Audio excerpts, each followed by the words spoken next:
C-239 de 1997, por la cual la Honorable Corte Constitucional se pronunció en una sentencia hito sobre la terminación voluntaria de la vida y la tratada sobre el homicidio doloso. El presente trabajo tendrá como meta hacer un análisis a partir de 3 herramientas de interpretación utilizadas por la Corte para determinar este asunto. Las utilizadas serán las siguientes. Primero, la herramienta textualista. En segunda instancia, la herramienta finalista. Y en última instancia, la herramienta consecuencia. Pero entonces, ¿de qué trata esta sentencia? ¿De qué trata la sentencia C-239 de 1997? Esta sentencia tiene como objetivo resolver la demanda de inconstitucionalidad del artículo 326 del Código Penal, el cual, proferida por José Eurípides, a su percepción era violatoria de la Constitución. El artículo 326 del Código Penal reza de la siguiente manera: homicidio piadoso, aquel que matare a otro por piedad para poner fin a intensos sufrimientos provenientes de lesión corporal o enfermedad grave e incurable, incurrirá en pena de prisión de 6 meses a 3 años. Contrario a los artículos, a la percepción de José Eurípides de la Constitución, los siguientes: el artículo primero, el segundo, el cuarto, artículo quinto y sexto, artículo 11, el derecho a la vida, 12 al 16, 18, 44 al 45, 46, 47, artículos 50 y 94, el 95 al artículo 100, sumado a otros artículos tales como el 277 y el 365. Las razones utilizadas por los Eurípides eran las siguientes. Primero, una discordancia evidente con el fin constitucional de garantizar la vida por medio del Estado. Segundo, la inviolabilidad teórica del derecho a la vida. Y tercero y último, una vulneración al principio y al derecho de la igualdad. Finalmente, por lo cual, la Corte declaró el artículo 326 del Código Penal exequible, así ordenando su cumplimiento. Además, exhortó al Congreso para legislar en la materia sobre al pueblo colombiano. El presente trabajo pretende responder a las siguientes cuestiones: ¿cómo se llegó a esta decisión? Y qué herramientas interpretativas fueron utilizadas por la Corte y pueden identificarse en la sentencia. Seguidamente se analizará a través de la herramienta textualista. En este caso, el afectado acusó el artículo 326 del Código Penal sobre el homicidio por piedad. Sin embargo, la Corte dice que solamente se analizará la situación a través del artículo 241, numeral quinto, en el cual se establecen los elementos del homicidio por piedad. La Corte condiciona la pena a la realización de un hecho antijurídico que depende del grado de culpabilidad.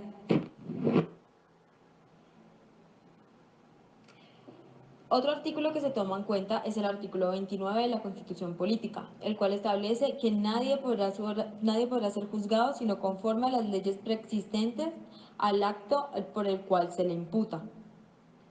La vida es el principio y el derecho fundamental más importante de todos los ciudadanos.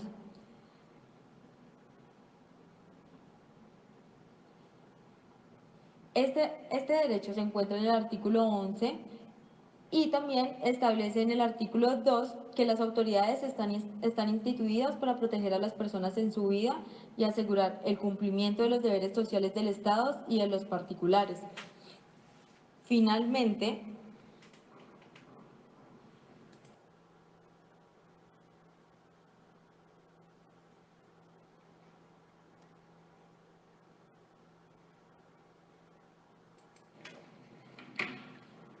se establece el artículo 49, donde está implícitamente un deber para todos los habitantes de Colombia, que tiene que conservar al máximo la vida de cada ciudadano. Como Estado, debe proteger la vida, sin embargo, existen algunas excepciones.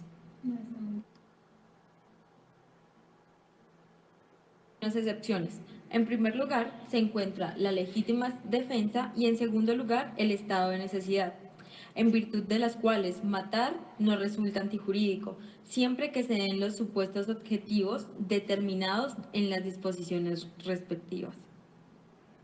Como se aclaró anteriormente, el Estado debe proteger la vida a todo costo. la obligación a prolongar la existencia. Y como segundo lugar, tiene que generar una vida digna a todas las personas, evitando tratos crueles e inhumanos, anulando de esta manera toda clase de atentado contra la vida. La segunda herramienta, a través de la cual analizaremos la sentencia, es la herramienta finalista. Esta la podemos identificar tanto en la persona que acusa el artículo como en la interpretación de la Corte. Y añadía que la norma que está acusando no cumple con el fin constitucional. Entonces, ¿cuál es el fin constitucional para José Eurípides? Este lo identifica en el artículo primero de la Constitución Política, que establece a Colombia como un Estado social de derecho, que el fin de Colombia hacia convertirse en un Estado social de derecho implica diferentes tareas.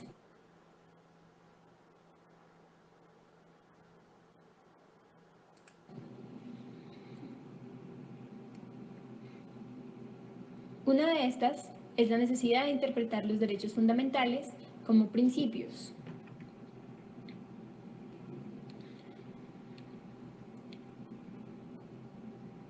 Como el derecho a la vida y el derecho a la igualdad.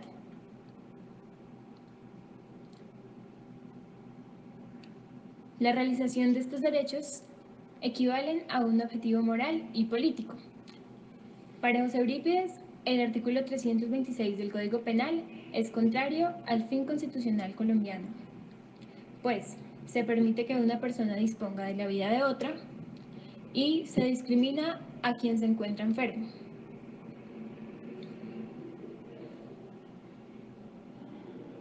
Por su parte, la Corte Constitucional también hizo el uso de esta herramienta en su interpretación.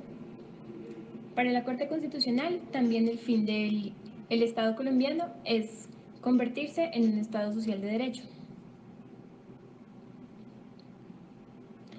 Ser un Estado social de derecho implica tener un orden político democrático y que sea a su vez secular y pluralista. Esta secularidad implica que el individuo pueda ser autónomo tanto moral como políticamente. Por su parte, el artículo primero de la Constitución Política establece la dignidad humana como principio fundante del Estado.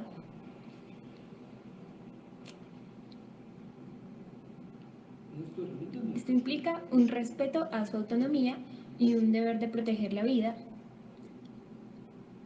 que sería igual al respeto a la dignidad humana y al libre desarrollo del... La herramienta consecuencia. Con el fin de solucionar el quid del asunto, es decir, el derecho a la vida, la Corte utilizó esta otra herramienta de interpretación. Pero ¿en qué consiste esta herramienta?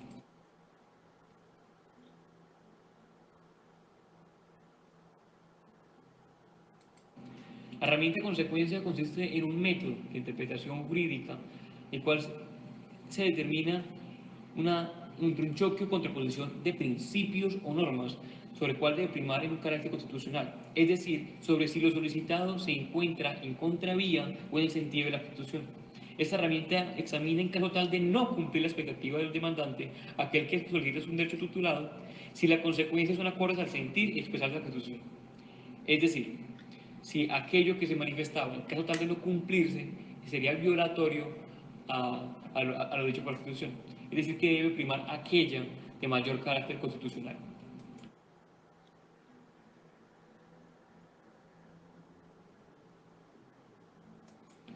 Por lo cual, la Corte analizó qué sucedería en caso tal de que el homicidio piadoso o la eutanasia no fueran permitidas. Por lo cual deliberó y llegó a la siguiente conclusión. Puesto que se analizaban en caso tal de no darse esos derechos si era violatorio al sentirse constituyente. Se encuentran entonces en violación tres principios. Primero, una violación a la vida. Segundo, una violación a la autonomía. Y como tercero, una violación a la dignidad humana. Primero, la vida. Es sobre la percepción de la misma. La Corte consideró que se podrían tener dos visiones de la misma. Primero, la vida como un bien sagrado, consecuencia de una tradición religiosa, o segunda, como un bien esencial y pertinente, más no sagrado. Y teniendo el Estado colombiano el reglamento constitucional de ser laico y secular, debería entonces generar cierto tipo de políticas que permitan ambos tipos de interpretaciones y percepciones sobre la misma. Es entonces que, con su naturaleza de Estado laico y secular, no debe permitir o imponer una de las dos definiciones a todo el pueblo colombiano, respetando así las diferentes posturas sobre la misma, para permitir la pluralidad y la diversidad que en el texto constitucional se manifiesta.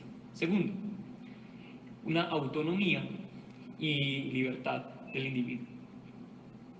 En primera instancia se desarrolló que el derecho a la vida tendría como manifiesto la necesidad de tenerse que conllevar de una manera digna e independiente. Y se manifestó además que es diferente al deber, puesto que el derecho permite tanto que se cumpla como que no se cumpla. Es decir, se ejerce tanto como en su cumplimiento y exigencia, como en caso tal de no exigirlo, tal como ocurre en el derecho al trabajo, en el derecho al libre deambular por el territorio, que pueden ejercerse en la carencia del mismo. Y por último, la vida como derecho fundamental.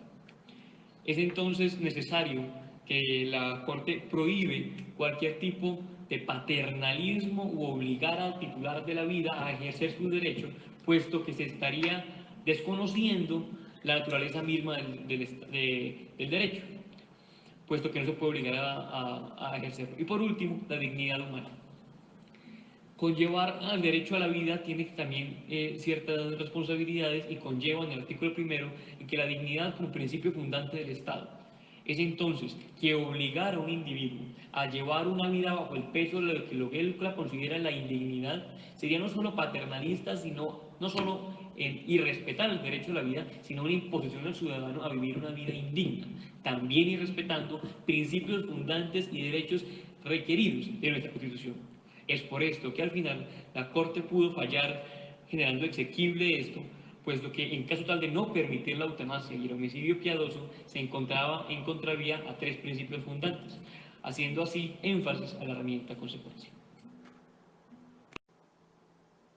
C-239 de 1997, por la cual la Honorable Corte Constitucional se pronunció en una sentencia hito sobre la terminación voluntaria de la vida y la tratada sobre el homicidio piadoso. El frente de trabajo tendrá como meta hacer un análisis a partir de tres herramientas de interpretación utilizadas por la Corte para determinar este asunto. Las utilizadas serán las siguientes. Primero, la herramienta textualista. En segunda instancia, la herramienta finalista. Y en última instancia, la herramienta consecuencia. Pero entonces, ¿de qué trata esta sentencia? ¿De qué trata la sentencia C-239 de 1997? Esta sentencia tiene como objetivo resolver la demanda de inconstitucionalidad del artículo 326 del Código Penal, el cual, proferida por José Eurípides, a su percepción era violatoria de la Constitución. El artículo 326 del Código Penal reza de la siguiente manera: homicidio piadoso, aquel que matare a otro por piedad para poner fin a intensos sufrimientos provenientes de lesión corporal o enfermedad grave e incurable, incurrirá en pena de prisión de 6 meses a 3 años. Contrario a los artículos, a la percepción de José Eurípides,